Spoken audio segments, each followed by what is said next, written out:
मैं हूं अंकित अवस्थी, आप हैं मेरे साथ में मिडिल ईस्ट के अंदर बदलते घटनाक्रमों पर एक बार चर्चा करने के लिए।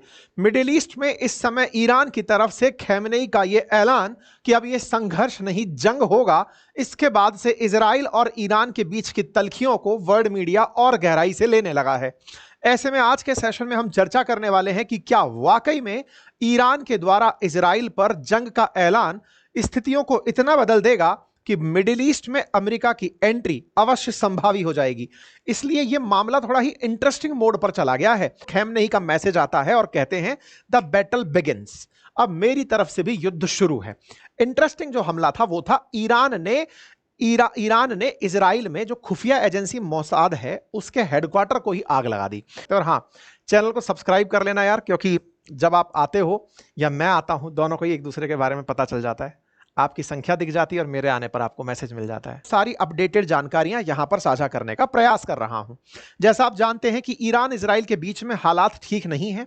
नेतन्याहू की जिद कह लीजिए कि वो खैमनेई को देखना ही नहीं चाहते हैं। खैमनेई को देखना तो छोड़िए, अब रजा पहलवी जो यहां के किंग हुआ करते थे, उनके बच्चे को किंग बनाने की तैयारी चल रही है। पब्लिक में यह मैसेज दिया जा रहा है कि खैमनेई अंदर जाकर छिप गए हैं, ये अपने बंकर में जाकर छिप गए हैं, जस्ट लाइक सद्दाम हुसैन जो अंतिम समय में कहीं छुपा हुआ पाया गया था। बोले खैमनेई भी कहीं जाकर छुप गए हैं और ये वहां से बाहर निकलकर नहीं आ रहे हैं। ट्रंप भी दुनिया को बार बार यही मैसेज दे रहे हैं कि खैमनेई छुपकर भाग गए हैं, हमने ईरान की पूरी तरह से जो स्काईज हैं उन पर कंट्रोल कर लिया है और हम ईरान पर पूरी तरह से स्थिति बनाकर कंट्रोल में रखे हुए हैं। खैमनेई जाकर छुप गए हैं, हम चाहें तो उन्हें मार सकते हैं अभी, लेकिन मारेंगे नहीं। ऐसा कहते हुए उन्होंने, ट्रंप ने खैमनेई से कहा कि आपके पास एक ही ऑप्शन है कि बिना किसी शर्त के आप सरेंडर कर दो। ऐसा कहते हुए ट्रंप ने खैमनेई को धमकाया है।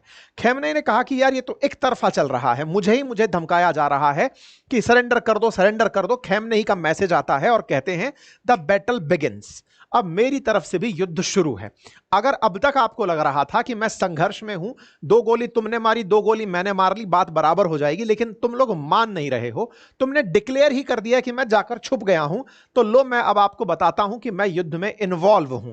और ऐसा कहते हुए ईरान ने विधिवत रूप से अनाउंस कर दिया है खैमनेई की तरफ से कि भैया हम तैयार हैं और अब हम इजराइल के ऊपर हमला करने की तैयारी में हैं। खैर, ऐसे में ईरान के सुप्रीम लीडर अयातुल्लाह खैमनेई का मंगलवार देर रात यानी कि कल रात को ट्विटर पर जो मैसेज आया कि जंग शुरू होती है और हम आतंकी यहूदी शासन को कड़ा जवाब देंगे, उन पर कोई दया नहीं दिखाएंगे, ऐसा कहते हुए इन्होंने 25 मिसाइलें एक के बाद एक दाग दी। पिछले 5 दिनों में जो हिंसक संघर्ष इनके बीच में चल रहा है उसे अब तक संघर्ष कहा जा रहा था, अब ईरान की तरफ से उसे जंग नाम दिया गया है। आपके सामने खैमनेई का यह ट्विटर हैंडल है, जिसे आप देख सकते हैं। 1 मिलियन के आसपास इनके फॉलोअर है। एक्चुअली खैमनेई लगभग 3 मीडिया हैंडल करते हैं, उनमें से ये खैमनेई.ir, अब ये IR का मतलब नहीं पता है, अपने लिए तो इंटरनेशनल रिलेशन होता है, उस पर ये ट्वीट निकल कर आया था, इन द नेम ऑफ नमी the battle begins, Ali returns to with his Zulfiqar. इसका ये मीनिंग था जो इन्होंने यहां पर भाषा लिखी है। इस भाषा के साथ में एक तस्वीर पोस्ट थी। अब ये जो तस्वीर है ना, इस तस्वीर का एक रिलीजियस सिग्निफिकेंस है। असल में ईरान इस जंग को एक धर्म युद्ध की तरह ले रहा है और इजराइल इस युद्ध को न्यूक्लियर वेपन को खत्म करने की तरीके से ले रहा है। यहां पर ध्यान से देखने की बात है, Ali return to with his Zulfiqar, अब ये क्या कहानी है उस तक चलेंगे। यहां पर एक तस्वीर साथ में पोस्ट की गई थी। ध्यान देने वाली बात फिर से मैं याद दिला दूं, ईरान जियोनिस्ट रिजीम को टारगेट कर रहा है। देखिए, ऐसे में इजराइल ने ट्रंप को फंसा दिया है। अब ट्रंप फंस तो गए, अब फंसे हुए ट्रंप के पास आंसर क्या है? मतलब युद्ध मुंह पर बुलाकर इजराइल ले आया और इजराइल इसको इस तरह से दिखा रहा है, sir happy birthday to you, ये तो आप ही के लिए करा गया है। इस बात से ट्रंप कहीं ना कहीं उलझे तो फिर उनको स्ट्रेटजी दिखाई गई कि सर देखो, कुछ तो कहना पड़ेगा आपको इस मसले से बाहर निकलने के लिए, तो करें क्या? ट्रंप ने एक दाव चला। ट्रंप ने क्या किया, और मतलब ये इतना चीप पब्लिसिटी इंस्टेंट था कि शायद कोई और समझदार प्राणी इसे नहीं करता। तो कुल मिलाकर हीरो आदमी यही है जो इनको खींच करके ले आया है। ठीक है, अब ये आए हैं, अब विधिवत रूप से कब आएंगे? तब जब इन्होंने बोला है संघर्ष शुरू हो गया, तो देखते हैं कब आएंगे। अब संघर्ष पर आ जाते हैं। संघर्ष की बात यह है कि ईरान और इजराइल के बीच में ये जो लोकेशंस मैं आपको शो कर रहा हूं, इन लोकेशंस पर गोलाबारी हुई है। इजराइल में भी धमाके हुए हैं और ईरान में भी खूब धमाके हुए हैं। सबने अपनी अपनी तरफ से रिपोर्ट कार्ड दिया है। इंटरेस्टिंग जो हमला था वो था ईरान ने इजराइल में जो खुफिया एजेंसी मोसाद है उसके हेडक्वार्टर को ही आग लगा दी। अमेरिका इजराइल में दो खुफिया एजेंसी हैं, एक है अमन और एक का नाम है मोसाद। अमन क्या करती है? इंटेलिजेंस खबरें जुटाती है और मोसाद एग्जीक्यूशन करती है। एक तरह से समझिए कि इंटेलिजेंस की जितनी भी खबरें हैं वो अमन द्वारा कलेक्ट की गई हैं। ऐसे में इनके ठिकानों को हमला कर दिया गया, ऐसी तस्वीरें निकल कर आई। मोसाद और यहां पर इजरायली फ्लैग लगे हुए दिख रहे हैं। मैं इस खबर को पूरी तरह से सही नहीं मानता। किसको? कि हमला हुआ था इसके खिलाफ नहीं हूं। यह बिल्डिंग मोसाद की है और ये इस स्थिति में है क्योंकि इतना बड़ा हमला हुआ हो और फ्लैग को नुकसान ना पहुंचा हो, ये थोड़ा सा अतिशोक्ति है, लेकिन फिर भी मान लेते हैं क्योंकि वर्ड में कवर किया जा रहा है कि मोसाद की बिल्डिंग पर हमला हुआ है और अमन की बिल्डिंग पर हमला हुआ है।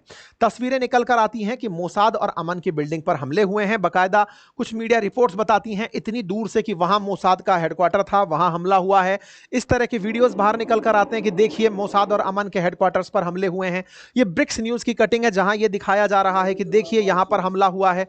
इस तरीके से कुल मिलाकर के हमले की सब जगह न्यूज चलने लगती है। न्यूज आई है, कुछ न्यूज चैनल्स भी इस बात को कवर करते हैं कि मिडिल जहां पर जनता रह रही है वहां पर ईरान के हमले जारी हैं, लेकिन मोसाद की तरफ से आती है कि कोई नहीं मरा वहां पर क्योंकि सब लोग ईरान में बिजी थे।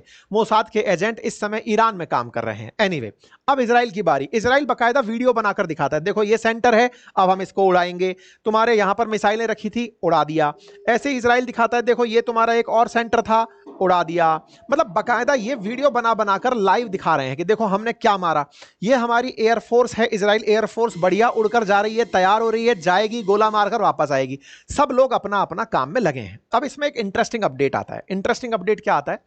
ईरान और इजराइल की, ये मैं आप सबसे रिक्वेस्ट कर रहा हूं, जितने भी लोग इस समय करंट की न्यूज सुन रहे हैं, 65,000 से ऊपर लोग लाइव खड़े हैं इस समय, आप सबसे रिक्वेस्ट है इस वाले वीडियो को जरूर देखना। कलेश असल में तभी समझ में आएगा ये दोनों लोग दुश्मन कैसे बने थे। ये अपने इसी चैनल पर डला हुआ है। इसमें मैंने एक जानकारी दी थी कि यहां पर एक राजा हुआ करते थे जिनका नाम था रेजा पहलवी। मोहम्मद रेजा पहलवी करके राजा हुआ करते थे। उनको हटाया गया था जब खैमनेई आए थे। खैमनेई से पहले खुमैनी थे, रुहिल्ला खुमैनी। उन्होंने उन रेजा पहलवी की सत्ता को उखाड़ फेंका था। तो रेजा पहलवी जो थे ना, मोहम्मद रेजा पहलवी, इनको हटाया था। Mohammad Reza Pahlavi pro America थे, वेस्टर्न कंट्री थे। ईरान बहुत ज्यादा मतलब मॉडर्न था, मतलब ये समझिए दुबई जैसा ईरान हुआ करता था उस समय। मोहम्मद रेजा पहलवी को उखाड़ फेंका था रुहिल्ला खुमैनी ने, और रुहिल्ला खुमैनी के 10 साल तक शासन किए। फिर ये वाले जो आज वाले खैमनेई हैं, ये आए 35 साल से यही हैं। तो ये जो मोहम्मद रेजा पहलवी हैं, अब इनका बेटा निकल आता है, बेटा निकल आता है और उसका नाम है प्रिंस। अब प्रिंस है तो प्रिंस है, प्रिंस रेजा पहलवी। प्रिंस रेजा पहलवी का कल ट्वीट आता है। भाई साहब इतने दिन से ये एकदम पर्दे के पीछे छिपकर बैठे थे, 45 साल से, अचानक बाहर आते हैं और रेजा पहलवी के नाम से अपना ट्विटर हैंडल पर ट्वीट डालते हैं जो कि एकदम वायरल हो जाता है। और ये लिखते हैं, Islamic republic has come to its end and collapsing. भाई ये पूरी तरह खत्म हो चुका है। What has begun is irreversible. जो हुआ है अब वो इरिवर्सिबल है। फ्यूचर ब्राइट है। Together we will turn to the page of turn the page of history. Now is the time to stand up, the time to reclaim Iran. May I be with you soon. और मैं आप लोगों के साथ जल्दी होऊंगा। भाई साहब राजा जी 45 साल बाद निकल कर आए हैं। ये रजवाड़ी जो है ना, ये भाई बहुत दिनों से लौट कर आती है। ये भाई साहब फिर लौट आए हैं और ये लौट करके एक बढ़िया पन्ना सा छाप देते हैं और उस पेज में बकायदा बताते हैं कि देखो छुप गया है जा करके, क्या नाम था, खुमैनी जो है, खैमनेई जो है वो छुप गया है, अब मैं वापस आ रहा हूं। अब ये भाई बफरिंग होने लगी है क्या? ये लैग और बफरिंग हैंडल नहीं कर पा रहा होगा आप लोगों के प्यार को। Sorry Trump uncle, sorry, please आप बुरा ना माने। अगर ट्रम्प अंकल बुरा मान गए तो हमारा सेशन अटक जाएगा। जिले लाई स्क्रीन पर भी जो इंटरनेट स्पीड आ रही है बढ़िया आ रही है।